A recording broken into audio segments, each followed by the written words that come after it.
News చూస్తున్నాం. TVK chief Vijay కి వరుస కష్టాలు ఎదురవుతున్నాయి.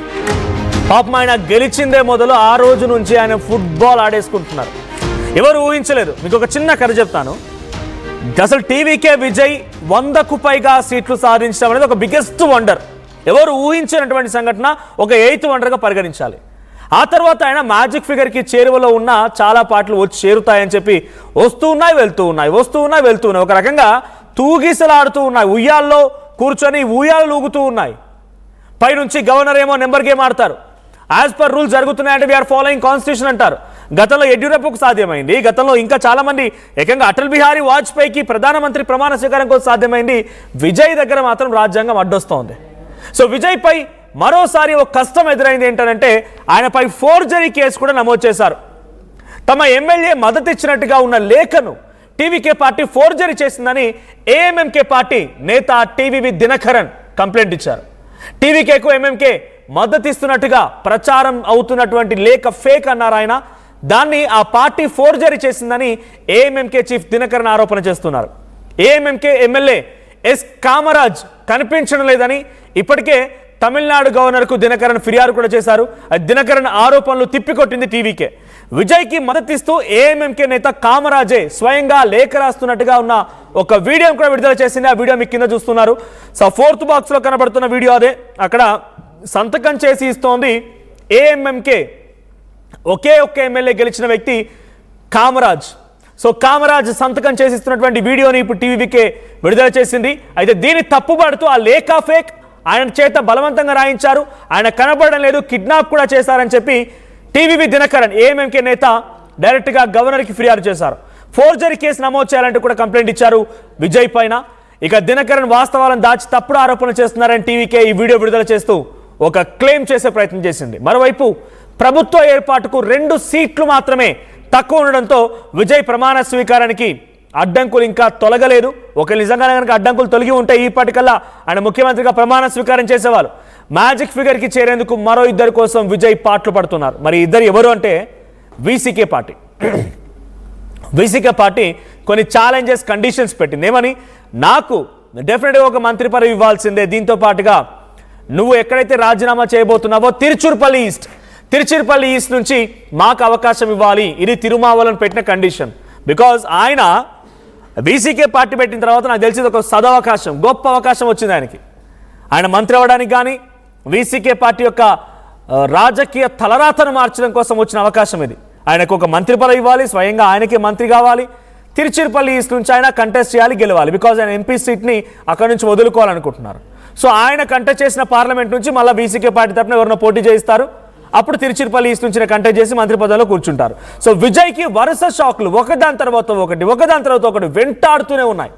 ఆ విజయ తీరాల వైపు వెళుతున్న కొద్దీ వెనక్కి బట్టి మళ్ళీ ఎవరు లాగే ప్రయత్నమే చేస్తున్నారు. సో 108 స్థానాల్లో గెలిచింది టీవీకే పార్టీ. దాంట్లో విజయ్ 2 స్థానాల్లో గెలిచారు కాబట్టి 107, 5 కాంగ్రెస్, 112 ప్లస్ సిపిఐ సిపిఎం పార్టీలు 2 కలిపి మరో 4 అన్ని జత కావడంతో 116 స్థానాలు ఉన్నాయి. ఇంకా 2 ఆ రెండిట్లో వీసీకే పార్టీ మద్దతు ఇచ్చినట్టుగా అనౌన్స్ చేసినప్పటికీ మళ్ళీ వెనక్కి తిరిగింది. ఐయుఎంఎల్ అటు మైనార్టీకి సంబంధించిన పార్టీ ఐయుఎంఎల్ కూడా మేము సపోర్ట్ ఇస్తామని చెప్పింది, మళ్ళీ విత్డ్రా చేసుకుంది. సో నిన్న సంఖ్య 121కి చేరినట్టయింది, కానీ అంతలోనే మళ్ళీ పడిపోయింది.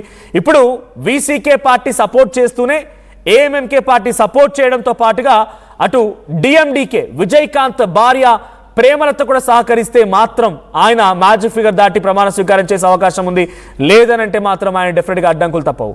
సో ప్రస్తుతానికైతే విజయ్ నువ్వా నేనా అన్నట్టుగా ఆయన మార్క్ కొనసాగుతోంది. బికాజ్ వీసీకే ఇచ్చిన సిచ్యువేషన్ ఏంటి, ఇటువైపు నుంచి ఇంకేం జరుగుతుందో చూడాల్సిన అవసరం అయితే ఉంది. సో మీ అందరి కోసం నేను పబ్లిక్ కాల్స్ కూడా యాక్టివేట్ చేస్తాను. PCR if possible public calls attend చేయండి.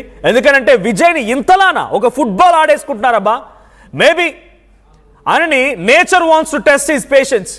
ప్రకృతి కూడా ఆయన యొక్క విశ్వాసాన్ని, ఆయనకున్నటువంటి ఓపికని పరీక్షించాలనుకుంటోంది కావచ్చు. కానీ ఎంతలా అంటే నిజంగా ఒక రోస్టింగ్ జరుగుతుంది. లిటరల్లీ కంటిన్యూస్గా రిజల్ట్స్ నుంచి ఈ రోజు వరకు almost all 5 days 4th results వచ్చాయి. ఈరోజు 9వ తేదీ, 5 రోజులుగా వస్తోంది మినిమం. ఆయన ప్రతి సెకండ్ టు సెకండ్ ఫుట్బాల్ ఆట కోడితే గోల్ పడిపోతున్నాడు.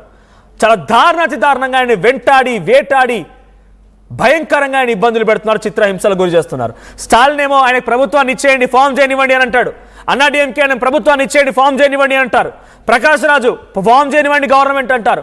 అటు రాజ్యసభ సభ్యుడైనటువంటి కమల్ హాసన్ ఫామ్ చేయనివ్వండి ఆయనకు ప్రభుత్వాన్ని ఇచ్చేయండి అని చెప్తారు. అందరూ బాగానే ఉన్నారు, అందరూ శాకాహారులే. కానీ అక్కడ ఏదో కోడి పెడితే కోడి మాయమైంది అన్నట్టుగా అందరూ శాకాహారులే, కానీ అక్కడ కోడి మాత్రం మాయమైపోయింది. అందరూ విజయ్ ప్రభుత్వాన్ని ఏర్పాటు చేయాలని చెప్తున్న వాళ్ళే, కానీ అక్కడ విజయ్ మాత్రం ప్రభుత్వాన్ని ఏర్పాటు చేయకుండా అడ్డుకుంటున్న వాళ్ళు కూడా. రాజేంద్ర విశ్వనాథ్ మాత్రం నేను రాజ్యాంగాన్ని రక్షిస్తున్నానంటున్నాడు. ఆయన రాజ్యాంగం రక్షణలో ఆయన నిజంగానే ఉంటే, గతంలో యడ్యూరప్ప విషయంలో రాజ్యాంగ రక్షణ జరగలేదు, అప్పుడు గవర్నర్ ఫెయిల్ అయ్యారా? మహారాష్ట్ర విషయంలో దేవేంద్ర ఫడ్నవీస్ విషయంలో జరిగినప్పుడు అప్పుడు రాజ్యాంగం ఫెయిల్ అయిందా? అటల్ బిహారీ వాజ్పేయి ప్రధానమంత్రిగా ప్రమాణ స్వీకారం చేసిన రోజున అప్పుడు రాజ్యాంగం ఫెయిల్ అయిందా? If at all you are protecting constitution, then అప్పుడు జరిగింది కాన్స్టిట్యూషన్ ప్రొటెక్షన్ కాదా అనే క్వశ్చన్ కూడా రైజ్ అవుతోంది. సో నాతో పాటుగా మా ఏపీ ఇన్పుట్ ఎడిటర్ కృష్ణమోహన్ కూడా జాయిన్ అవుతారు లైవ్లో. కృష్ణమోహన్, ఏంటి విజయ్ని ఒక రకంగా ఫుట్బాల్ ఆడేసుకుంటున్నారు, ఇప్పుడు మళ్ళీ కేసు కూడా నమోదైన పైన ఏకంగా ఆయన మీద ఫోర్జరీ కేసు కూడా పెట్టేశారు. కాబోయే ముఖ్యమంత్రి పైన ఫోర్జరీ కేసు కూడా స్వయంగా ఆయనే వచ్చి ఏఎంఎంకే నేత కామరాజే వచ్చి సంతకం పెట్టి ఆ లేఖను టీవీకే నేతలకు అప్పగించారు. కానీ టీవీ దినకరన్ మాత్రం ఇది కాదు, ముమ్మాటికి ఆయన కిడ్నాప్ చేసి భయభ్రాంతులకు గురి చేసి సంతకం పెట్టించారు. ఆ లెటర్ కూడా ఫేక్ అని చెప్పి అటు గవర్నర్ కంప్లైంట్ ఇచ్చారు.